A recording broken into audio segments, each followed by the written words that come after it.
Well,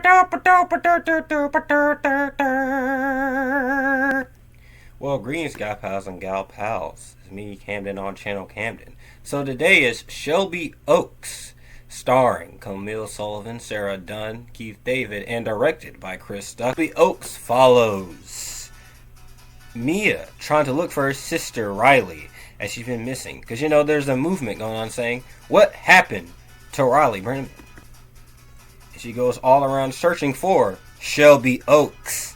You know, the area that they live in. Because, you know, that's the title of the movie. That's the title of the movie. In the movie. Oh my god.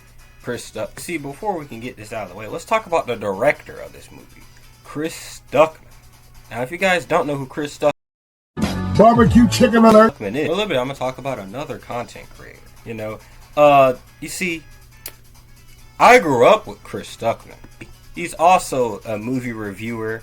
He also talks a little bit about other things like shows or games every now and again. He's been doing this for a very long time. A very long. And I watched him since I was in elementary school. He was one of my main inspirations. Like, there are times where after I watch a movie and then I see a recommendation, I'm like, oh, what did Chris think? I remember the times he crashed out in the Dragon Ball Evolution review. Or the times he kept laughing in a Samurai Cop video. Hilariosities in general. They're just he lost it to the Emoji Movie. and it's And, you know, he's very passionate about filmmaking. He's been wanting to direct, you know, movies theatrically. He's directed some movies before, like his Indiana Jones fan film. But here, this is his theatrical debut, a horror movie, Shelby Oaks. And it's been set up for a while. He announced this since, like, the pandemic. It's a nice come-up story for him, because, you know, he had a tough childhood. But now, you know, now looking, Shelby Oaks, what I think of it, I'd say the first 30 minutes were very, very fascinating. You see, like when they were, like, I liked how it was kind of like a documentary somewhat when they were being interviewed. I liked the way it was filmed. It was very good setup because you also wanted to know what happened. Riley was also used to be a part of a YouTube group, you know, that hosted a series, and, you know, try to catch the paranormal. A YouTuber making a movie about one of the characters being a former YouTuber, gone missing. And how she's gone missing, it connects back to nightmares she used to have as a kid. Then you also have, you know, the main character, Mia. She's like, what happened to my sister? Oh my god. And her husband thinks she's crazy at first, cuckoo for Cocoa Puffs. But then she starts talking to some people, including Keith David, who's there for, like, he's not there that much, but of course he's Keith David. And, you know, Keith David is doing the best Keith David that he can. He's the Keith David of the Keith Davids, okay? Worry, Mia. I know this old prison that you can go to. Yes, it was actually filmed in an abandoned prison. It's actually kind of cool. Yes, I'm Keith David, working with Chris Stuckmann. I'm spawning it. The rest of the movie is still pretty interesting. Some scenes are a little like, bro, what are you doing? Get out of there. Why are you, like, run? What are you doing? Run! It's a horror movie, you know, sometimes the characters don't make the smartest decisions. I mean, sometimes, like, you just like, bro, what are you doing? What are you doing? So CGI dogs, because, you know, modern horror movies love CGI dogs. But they don't look horrible. Like, and like, for a little bit, it's kind of noticeable, but at the same time, like, not really. So it didn't completely bother me. Effects in general don't look bad, but sometimes in some shots I'm like, okay, I know. I know. But it could look worse. You know, at least it's not like, you know, it could look worse. Acting in general isn't bad. It's pretty good. Like, yeah, it's pretty good. At one point in the movie, I wasn't really watching a movie made by some YouTuber I watched growing up. I was just watching, like, a movie.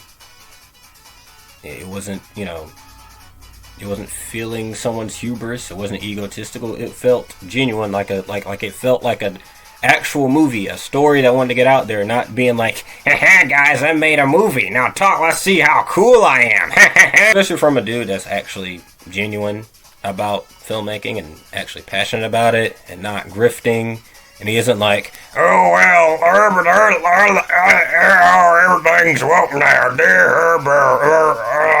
We kind of need, you know, more YouTubers like him nowadays. And then the third act,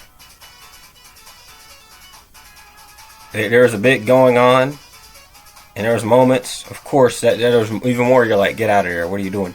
Get out of here. In there in the ending, while I thought everything was okay, all of a sudden, there's a plot line that involves a baby and possessions, and the movie just ends right there. And like, it was kind of interesting, and it was kind of like a cold ending. That was kind of like very interesting, but at the same time, I'm like, what? Honestly, I wouldn't mind seeing this like start a series. I wouldn't mind it. You don't have to. You don't have to, but I wouldn't mind like with each entry, it may have like a different title or some sorts, and have different main characters, but also still come from like the same entities, you know, the same little dark order and stuff. I would like that would be pretty interesting. It would be pretty interesting. It was very intriguing. Whole movie, while not perfect, it was pretty decent and really get like a good thumbs up. A good thumb. See, this video was supposed to come out earlier, but I couldn't because I wasn't able to see it at the time. I just saw certain people talking about it, where some people liked it, some people didn't like it that much. Some people also didn't like it that much, but also they're kind of heavily biased. There were the grifter people I was talking about earlier. Intriguing to see what was the movie actually like, what was going to be about. I was going to see it anyways, but I was still like, like the reception. I was like, and then I saw it, and it's not bad.